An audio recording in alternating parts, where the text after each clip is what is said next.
الحمدللہ والصلاۃ والسلام علی رسولہ الکریم اما بعد۔ پارہ نمبر 11 اللہ تعالیٰ نے منافقین کا تذکرہ کیا ہے۔ منافقین ہر وقت اس انتظار میں رہتے تھے جیسے ہی مسلمانوں پہ کوئی مشکل آئے، کوئی مصیبت آئے یا مسلمان جنگ کے لیے جاتے تو منافق پیچھے سے طرح طرح کی باتیں کرتے مسلمانوں کے خلاف۔ ان کے ذہن میں یہ تھا کون سا مسلمانوں کو فتح حاصل ہونی ہے۔ جیسے ہی مسلمانوں کو فتح حاصل ہوتی تو پھر منافقین طرح طرح کے بہانے ڈھونڈتے، عذر تلاش کرتے، اللہ کے نبی صلی اللہ علیہ وسلم کے سامنے عذر رکھتے۔ ایسے ہی جنگ تبوک کا واقعہ ہے۔ جنگ تبوک سے جب مسلمان واپس آ رہے تھے تو اللہ تعالیٰ نے آپ صلی اللہ علیہ وسلم کو پہلے ہی بتا دیا کہ منافق عذر تلاش کریں گے، بہانے کریں گے، آپ کے سامنے معذرت کریں گے اور قسمیں اٹھا اٹھا کے آپ کو بیان کریں گے۔ تو آپ اگر ان کا عذر قبول کر بھی لیں، ان سے صرف نظر کر لیں، درگزر کر لیں، تو اللہ تعالیٰ تو ان سے راضی نہیں ہونے والے۔ اللہ تعالیٰ تو اسی بندے سے راضی ہوتے ہیں جو اللہ کے نبی صلی اللہ علیہ وسلم کی اتباع اور پیروی کرتا ہے۔ تو اس لیے منافقین کا کردار نہیں ادا کرنا چاہیے، وہ کام کرنے چاہیے جو ایمان والوں کے ہیں۔ آگے اللہ تعالیٰ نے مہاجرین کا، انصار کا تذکرہ کیا ہے جو پکے سچے مسلمان ہیں، اللہ کے نبی صلی اللہ علیہ وسلم کے امتی ہیں، تو ان کے لیے جنات ہیں، باغات ہیں اور اس کی طرح طرح کی نعمتیں ہیں۔ اور کچھ ایسے لوگ ہیں جو بعض اوقات منافقوں کے بہکاوے میں آ جاتے ہیں یا کوئی غلطی ہو گئی ہے تو اللہ تعالیٰ سے معافی مانگتے ہیں، تو اللہ تعالیٰ ان کی معافی کو قبول کرنے والے ہیں۔ منافقین نے ایک اور طریقہ ڈھونڈا، انہوں نے ایک مسجد بنائی جس کو اللہ تعالیٰ نے مسجد ضرار کا نام دیا۔ تو مسجد بنانے کا ان کا مقصد یہ تھا کہ اس میں ہم مسلمانوں کے درمیان ایک تفریق پیدا کریں اور اس مسجد میں وہ بیٹھ کے مشاورت کرتے، مسلمانوں کے خلاف سازش کرتے۔ اور ان کی کوشش یہ تھی نبی صلی اللہ علیہ وسلم یہاں ایک دفعہ نماز پڑھ لیں، ہمارے لیے دلیل بن جائے، ہم مسلمانوں کو بتا سکیں کہ یہاں تو اللہ کے نبی صلی اللہ علیہ وسلم نے بھی نماز پڑھی ہے۔ تو اللہ تعالیٰ نے وحی کے ذریعے آپ صلی اللہ علیہ وسلم کو روکا، لا تقم فیہ ابدا، کہ آپ اس مسجد میں نماز نہ پڑھیں۔ اللہ تعالیٰ نے آگے ہی بیان کیا ہے وہ مسجد جو ایمان تقوی کی بنیاد پہ بنائی گئی ہے اور وہ مسجد جس کی بنیاد ہی شر انگیزی ہے، مسلمانوں میں فتنہ ڈالنا ہے، تفریق ڈالنا ہے، وہ دونوں مسجدیں برابر نہیں ہو سکتی۔ تو اللہ تعالیٰ کوئی آدمی تھوڑے سے تھوڑا بھی خرچ کرنے والا ہے، اللہ تعالیٰ اس کو قبول کرتے ہیں، اس کی نیت دیکھتے ہیں، اس کی نیت کس قدر اچھی ہے۔ جیسے ہی اللہ تعالیٰ آسمان سے کوئی وحی نازل کرتے تو ایمان والے خوش ہوتے، ان کا ایمان بڑھ جاتا۔ ایمان والوں کو پتہ تھا جب بھی کوئی وحی آنی ہے تو ہمارے حق میں آنی ہے، ہمارے فائدے کے لیے آنی ہے۔ اور منافقین جب وحی کو دیکھتے تو منافقین پریشان ہو جاتے۔ ان کو پتہ تھا جو بھی وحی آئے گی قرآن کا فیصلہ ہمارے خلاف ہی ہوگا، کیونکہ ہم منافق ہیں، دین کے خلاف کام کرتے ہیں، تو ان کی پریشانی میں اضافہ ہو جاتا۔ تو اللہ تعالیٰ نے آگے اللہ کے نبی صلی اللہ علیہ وسلم کو حکم دیا، فَقُلْ حَسْبِيَ اللَّهُ لَا إِلَٰهَ إِلَّا هُوَ عَلَيْهِ تَوَكَّلْتُ۔ تو کوئی بھی معاملہ ہو اللہ ہی سے مدد مانگنی ہے، اللہ ہی کی عبادت کرنی ہے، اللہ کی وحدانیت پہ ہی قائم رہنا ہے، ہر قسم کی مدد اللہ سے مانگنی ہے، صرف اللہ ہی کافی ہے، اللہ کے علاوہ اور کوئی ذات اور کوئی ہستی ایسی نہیں ہے جس سے مدد مانگی جائے، جس کو پکارا جائے۔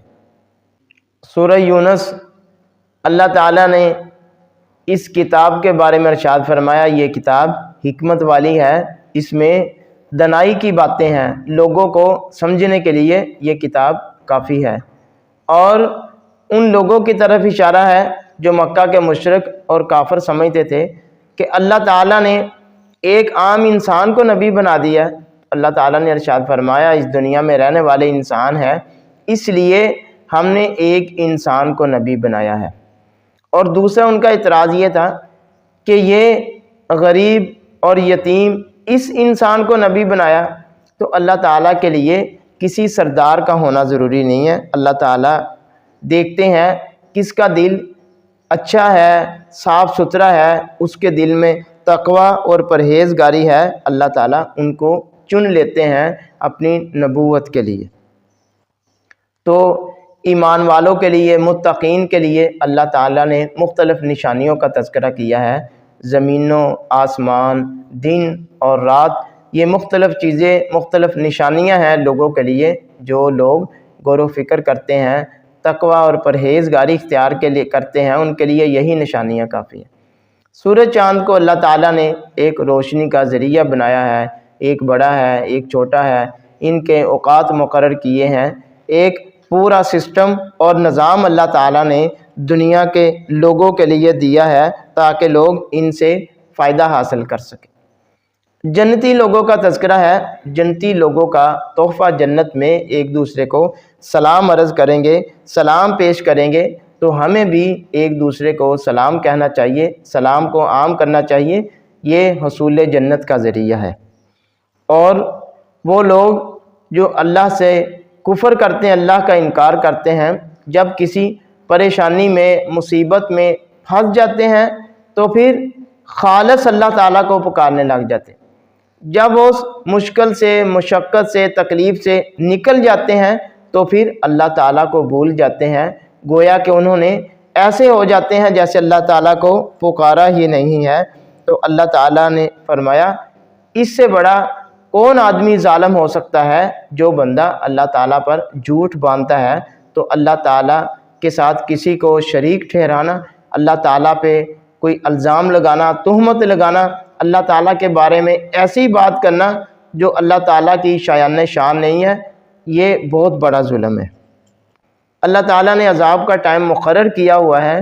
اگر اللہ تعالیٰ نے عذاب کا ٹائم مقرر نہ کیا ہوتا تو جو انسانوں کے کام ہے اللہ تعالیٰ اسی وقت ان کو عذاب میں مبتلا کر دیتے، لیکن اللہ تعالیٰ نے اس کا ایک ٹائم مقرر کیا ہے، ہمیں مہلت دی ہے، مہلت سے فائدہ اٹھانا چاہیے، توبہ اور استغفار کرنا چاہیے۔ اللہ تعالیٰ نے اس بندے کے لیے اچھا بدلہ رکھا ہے جو نیکی کرتا ہے، اور نیکی کرنے والے کے لیے بدلے کے علاوہ بھی کچھ انعامات ہیں۔ جو اس کی نیکی کا بدلہ ہے اس کو بڑھا چڑھا کے اللہ تعالیٰ دیتے ہیں، اور جو بندہ برائی کرتا ہے اس کو صرف اور صرف برائی کا ہی بدلہ ملے گا۔ قیامت کے دن وہ لوگ جن کو لوگ شریک ٹھہراتے ہیں، اللہ کے ساتھ ملاتے ہیں، ان سے مدد مانگتے ہیں، وہ ان لوگوں سے بھاگ جائیں گے جو ان کو پکارتے تھے، اور کہیں گے ہم نے تو نہیں تمہیں عبادت کا حکم دیا تھا، ہم نے کون سا کہا تھا تم ہماری عبادت کرو۔ تو اس لیے ایک اللہ کی ہی عبادت کرنی چاہیے، اور ان لوگوں کی پیروی نہیں کرنی چاہیے جو لوگ خود ہدایت پر نہیں ہیں۔ اسی آدمی کی بات کو ماننا چاہیے جو خود ہدایت پہ ہے، دین پہ ہے، اللہ کے نبی صلی اللہ علیہ وسلم کی اتباع اور پیروی کرتا ہے۔ قرآن پاک نے کافروں کو چیلنج کیا ہے، اگر تم یہ قرآن کو نہیں مانتے تو اس کی مثل ایک صورت ہی لے آؤ۔ تو قرآن مجید کا یہ ایک چیلنج ہے، اور یہ قرآن جو ہے یہ کلام کے اعتبار سے ایک بہت بڑا معجزہ ہے۔ اس طرح کی کلام دنیا کائنات کے اندر کوئی انسان، کوئی شخص، کوئی اللہ کے علاوہ ایسی ہستی نہیں ہے جو اس کو پیش کر سکے۔ اللہ تعالیٰ نے اپنے نبی حضرت محمد صلی اللہ علیہ وسلم کو حکم دیا فَقُلْ لِي عَمَلِي وَلَكُمْ عَمَلُكُمْ۔ تو ہر نبی کا یہی فرمان تھا کہ میرا اجر اللہ پر ہے، میں اس اجر کا بدلہ تم سے نہیں مانگتا۔ اگر میں اچھا کام کروں گا تو اس کا بوجھ میرے پہ ہے، اگر برا کروں گا میرے پہ ہے، تو تم میری بات مان لو، توحید پہ آ جاؤ، میں اچھی بات کی طرف آپ کو دعوت دیتا ہوں۔ آگے اللہ تعالیٰ نے ایک اور حکم دیا اپنے نبی کو، قُلْ لَا أَمْلِكُ لِنَفْسِي نَفْعًا وَلَا ضَرًّا۔ تو تو اللہ کے نبی صلی اللہ علیہ وسلم کو اللہ تعالیٰ نے اختیار نہیں دیا کہ وہ کسی کا نفع یا نقصان کر سکتے ہیں۔ اللہ کے نبی صلی اللہ علیہ وسلم کے پاس یہ اختیار نہیں ہے۔ جو لوگ اللہ کا انکار کرتے ہیں، اللہ کی بات نہیں مانتے، وہ کہتے ہیں کب قیامت آئے گی؟ تو اللہ تعالیٰ کہتے ہیں قیامت کا آنا جب بھی آنا ہے، جب قیامت آ گئی تب تم مانو گے۔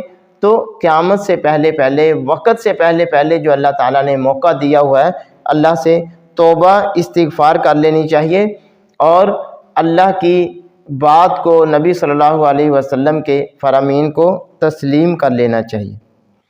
آگے نوح علیہ السلام کا واقعہ ہے، موسیٰ علیہ السلام کا واقعہ ہے، بنی اسرائیل کا واقعہ ہے۔ تو ہمیں دین حنیف کی پیروی اور اتباع کرنی چاہیے۔ دین حنیف جو اللہ کی وحدانیت پہ ہمیں قائم رکھے، یہی دین حضرت ابراہیم علیہ السلام کا تھا۔ تو جو وہی کی جاتی ہے اسی کی اتباع کرنی چاہیے، صرف اور صرف قرآن اور حدیث کو ماننا چاہیے۔ پھر قرآن اور حدیث پہ عمل کرنے کے بعد مشکلات، مصیبتیں، تکالیفیں آتی ہیں، اس پہ صبر کرنا چاہیے۔ اور اللہ کا فیصلہ قیامت کے دن آنے والا ہے، تو یہ نہ ہو کہیں ہم دین سے پھر جائیں اور استقامت اختیار نہ کریں۔ تو ہمیں صبر کرنا چاہیے، استقامت اختیار کرنی چاہیے۔ قیامت کے دن جو فیصلہ آنا ہے، اللہ تعالیٰ اسے ہمارے حق میں عطا فرمائے۔